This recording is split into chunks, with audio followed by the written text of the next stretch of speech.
SDPIയുടെ ഫണ്ടുകൾ സംബന്ധിച്ചും തിരഞ്ഞെടുപ്പുകളിൽ മത്സരിക്കുന്നതുമൊക്കെയായി ബന്ധപ്പെട്ട തീരുമാനങ്ങൾ എടുക്കുന്നതിലുമൊക്കെ പോപ്പുലർ ഫ്രണ്ടിന്റെ ഇടപെടൽ സംബന്ധിച്ചുള്ള വിവരങ്ങളൊക്കെയാണ് ഈ ഘട്ടത്തിൽ പുറത്തു വരുന്നത്. ഈ അവസരത്തിൽ കഴിഞ്ഞ ഉപതെരഞ്ഞെടുപ്പുകളിൽ, പ്രത്യേകിച്ച് പാലക്കാട് ഉപതെരഞ്ഞെടുപ്പിൽ SDPI എടുത്ത തീരുമാനവും UDF സ്ഥാനാർത്ഥി രാഹുൽ മാങ്കൂട്ടത്തിലിന്റെ പ്രചാരണത്തിന് വേണ്ടി SDPI മുടക്കിയ തുക സംബന്ധിച്ചുമൊക്കെ വലിയ ചോദ്യങ്ങളും സംശയങ്ങളും ഒക്കെയാണ് ഉയരുന്നത്. നിരോധിത ഭീകര സംഘടനയായ പോപ്പുലർ ഫ്രണ്ട് ഓഫ് ഇന്ത്യ അഥവാ PFIക്കെതിരായ ED കേസിൽ SDPIയുടെ ദേശീയ അധ്യക്ഷൻ MK ഫൈസി അറസ്റ്റിലായതിനു പിന്നാലെയാണ് 10 സംസ്ഥാനങ്ങളിലെ 12 ഇടങ്ങളിൽ റെയ്ഡ് നടന്നത്. കേരളത്തിൽ തിരുവനന്തപുരം, മലപ്പുറം ഓഫീസുകളിലും കൂടാതെ ഡൽഹി, ആന്ധ്രയിലെ നന്ദ്യാൽ, മഹാരാഷ്ട്രയിലെ താനെ, തമിഴ്നാട്ടിലെ ചെന്നൈ, ജാർഖണ്ഡിലെ പാക്കൂർ, കൂടാതെ പശ്ചിമ ബംഗാളിലെ കൊൽക്കത്ത, ഉത്തർപ്രദേശിലെ ലക്നൌ, രാജസ്ഥാനിൽ ജയ്പൂർ എന്നിവിടങ്ങളിലാണ് എൻഫോഴ്സ്മെന്റ് ഡയറക്ടറേറ്റിന്റെ റെയ്ഡ് നടന്നത്. SDPIയുടെ ദേശീയ അധ്യക്ഷൻ MK ഫൈസിയെ കള്ളപ്പണം വെളുപ്പിക്കൽ കേസിലാണ് ED അറസ്റ്റ് ചെയ്തിരിക്കുന്നത്. പോപ്പുലർ ഫ്രണ്ടിന്റെ കൈവശമുണ്ടായിരുന്ന ഫണ്ട് തുക ഇപ്പോൾ SDPI ആണ് ഹാൻഡിൽ ചെയ്യുന്നത് എന്നാണ് EDയുടെ നിഗമനം. SDPIയുടെ നയരൂപീകരണം, സ്ഥാനാർത്ഥി നിർണയം ഉൾപ്പെടെയുള്ള ദൈനംദിന പ്രവർത്തനങ്ങൾ PFI ആണ് നിയന്ത്രിച്ചിരുന്നത് എന്നാണ് ED പറയുന്നത്. PFIയുടെ കേരളത്തിലെ ആസ്ഥാനമായ കോഴിക്കോട്ടെ യൂണിറ്റി ഹൗസിൽ നടത്തിയ പരിശോധനയിൽ ഇക്കാര്യം വ്യക്തമാക്കുന്ന ചില കത്തുകളും അതുപോലെ രേഖകളുമൊക്കെ EDക്ക് ലഭിച്ചതായാണ് വിവരം. നിയമസഭാ പാർലമെന്റ് തെരഞ്ഞെടുപ്പുകളിലേക്കുള്ള സ്ഥാനാർത്ഥികളെ തെരഞ്ഞെടുക്കുന്ന പ്രക്രിയയിൽ PFI SDPIക്ക് നിർദ്ദേശം നൽകിയിരുന്നതായി ഈ രേഖകളിൽ നിന്ന് മനസ്സിലാക്കാൻ കഴിയുന്നു എന്നാണ് പുറത്തു വരുന്ന വിവരങ്ങൾ. ഇതോടെയാണ് കഴിഞ്ഞ ഉപതെരഞ്ഞെടുപ്പുകളിൽ SDPIയുടെ ഇടപെടലുകളും സംശയത്തിലാകുന്നത്. വയനാട് ലോക്സഭാ ഉപതെരഞ്ഞെടുപ്പ്, ഒപ്പം തന്നെ പാലക്കാട്, ചേലക്കര നിയമസഭാ മണ്ഡലങ്ങളിൽ നടന്ന ഉപതെരഞ്ഞെടുപ്പുകളുമാണ് സമീപകാലത്ത് നടന്ന പ്രധാനപ്പെട്ട ഉപതെരഞ്ഞെടുപ്പുകൾ.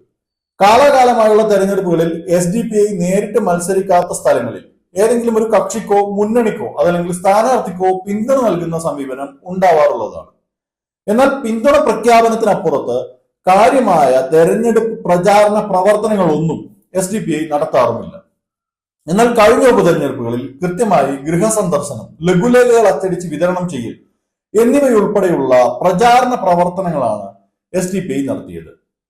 പ്രത്യേകിച്ച് പാലക്കാട് നിയമസഭാ ഉപതെരഞ്ഞെടുപ്പിൽ UDF സ്ഥാനാർത്ഥിയായിരുന്ന രാഹുൽ മാങ്കൂട്ടത്തിലിന് വേണ്ടി SDPI അരയും തലയും മുറുക്കിയാണ് തെരഞ്ഞെടുപ്പ് ഗോതയിലേക്ക് ഇറങ്ങിയത്. പാലക്കാട് ഗ്രീൻ ആർമി എന്ന പേരിൽ വീടുകൾ തോറും കയറിയിറങ്ങി രാഹുൽ മാങ്കൂട്ടത്തിലിന് വേണ്ടി SDPI വോട്ടഭ്യർത്ഥന നടത്തിയിരുന്നു.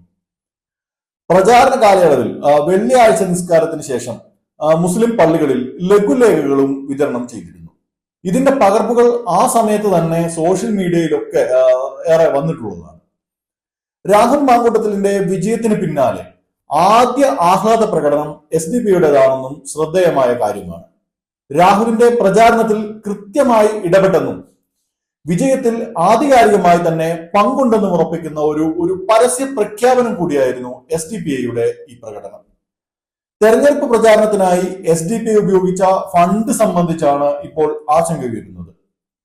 PFI നിരോധനത്തിന് പിന്നാലെ നടന്ന പ്രധാനപ്പെട്ട തിരഞ്ഞെടുപ്പുകളിൽ കോൺഗ്രസിന് വേണ്ടി പരസ്യമായി രംഗത്തിറങ്ങുക മാത്രമല്ല SDPI ചെയ്തത്. കൃത്യമായ നിലയിൽ പണം മുടക്കിക്കൊണ്ട് ലഘുലേഖകളൊക്കെ പ്രിന്റ് ചെയ്ത് പ്രചാരണം നടത്തുകയാണ് ചെയ്തത്. വെള്ളിയാഴ്ച നിസ്കാരത്തിന് പിന്നാലെ മുസ്ലിം പള്ളികൾക്ക് മുന്നിൽ ലഘുലേഖ വിതരണം ചെയ്യുകയും ഉണ്ടായി. അതായത് മുസ്ലിം വോട്ടർമാരെ ലക്ഷ്യം വച്ചുകൊണ്ട് ആ വോട്ടുകൾ കോൺഗ്രസിലേക്ക് കേന്ദ്രീകരിക്കുക എന്ന ഉദ്ദേശത്തോടെയാണ് ഈ പ്രചാരണങ്ങളെല്ലാം നടന്നിട്ടുള്ളത്. ഈ സമയത്ത് മാധ്യമങ്ങൾ കോൺഗ്രസ് നേതാക്കളോടും ഒപ്പം സ്ഥാനാർത്ഥിയായിരുന്ന രാഹുൽ മാങ്കൂട്ടത്തിലിനോടും SDPI പിന്തുണ സംബന്ധിച്ച് നിരന്തരം ചോദ്യങ്ങൾ ഉയർത്തിയെങ്കിലും അത് തള്ളിപ്പറയാൻ, അതായത് SDPI പിന്തുണ സംബന്ധിച്ച് തള്ളിപ്പറയാൻ, അത് വേണ്ടെന്ന് പറയാൻ അവർ തയ്യാറായില്ല എന്നതും ശ്രദ്ധേയമാണ്. SDPIക്ക് പോപ്പുലർ ഫ്രണ്ടിൽ നിന്നും ലഭിച്ച ഫണ്ടുകൾ, പ്രത്യേകിച്ച് തെരഞ്ഞെടുപ്പുകളിൽ ഒഴുക്കാൻ വേണ്ടി പണം ലഭിച്ചു എന്ന രീതിയിലുള്ള EDയുടെ കണ്ടെത്തൽ ഈ ഘട്ടത്തിൽ ശ്രദ്ധേയമാണ്.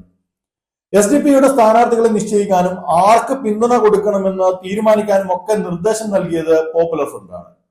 അങ്ങനെയെങ്കിൽ രാഹുൽ മാങ്കൂട്ടത്തിൽ ഉൾപ്പെടെ പിന്തുണ നൽകാനുള്ള തീരുമാനം നിരോധിത ഭീകര സംഘടനയായ പോപ്പുലർ ഫ്രണ്ടിന്റെ നിർദ്ദേശമാണോ എന്നതാണ് ഉയരുന്ന ചോദ്യം. ഒപ്പം തന്നെ പ്രചാരണത്തിനായി SDP മുടക്കിയ തുക സംബന്ധിച്ചും അതിന്റെ സോഴ്സ് സംബന്ധിച്ചും വലിയ ചോദ്യങ്ങൾ നിലനിൽക്കുകയാണ്.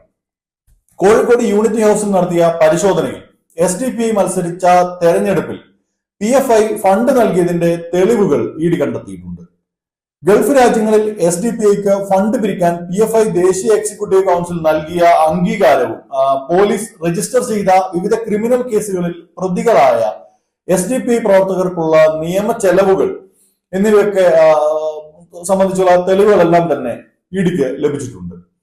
തെരഞ്ഞെടുപ്പ് പ്രവർത്തനങ്ങൾക്കായി 3.7 കോടി രൂപ PFI SDPIക്ക് നൽകിയെന്നാണ് രേഖകളിലുള്ളത്. ഫണ്ടുകളുടെ പ്രധാന ഉറവിടം ഗൾഫ് രാജ്യങ്ങളാണെന്നും റമദാന്റെ പേരിൽ ഇന്ത്യയിൽ നിന്ന് ഫണ്ട് സമാഹരണം നടത്തിയെന്നും ഇത് PFI ബാങ്ക് രേഖകളിൽ ഉൾപ്പെട്ടിരുന്നില്ലെന്നുമാണ് EDയുടെ കണ്ടെത്തൽ. എന്തായാലും വരും ദിനങ്ങളിലെങ്കിലും ഉപതെരഞ്ഞെടുപ്പുകളിലെ SDPI പിന്തുണ സംബന്ധിച്ച് കോൺഗ്രസ് നേതൃത്വം വിശദീകരിക്കേണ്ടതായി വരും. ഈ വീഡിയോ നിങ്ങൾക്ക് ഇഷ്ടപ്പെട്ടെങ്കിൽ ലൈക്ക് ചെയ്യാനും ഷെയർ ചെയ്യാനും ഒപ്പം ഞങ്ങളുടെ ചാനൽ സബ്സ്ക്രൈബ് ചെയ്യാനും മറക്കരുത്. ഈ വീഡിയോ സംബന്ധിച്ച നിങ്ങളുടെ അഭിപ്രായങ്ങൾ കമന്റായി രേഖപ്പെടുത്തുക. വാർത്താ നെക്സ്റ്റിന്റെ എല്ലാ വീഡിയോയും മറക്കാതെ കാണാൻ നിങ്ങൾ ശ്രദ്ധിക്കുമല്ലോ.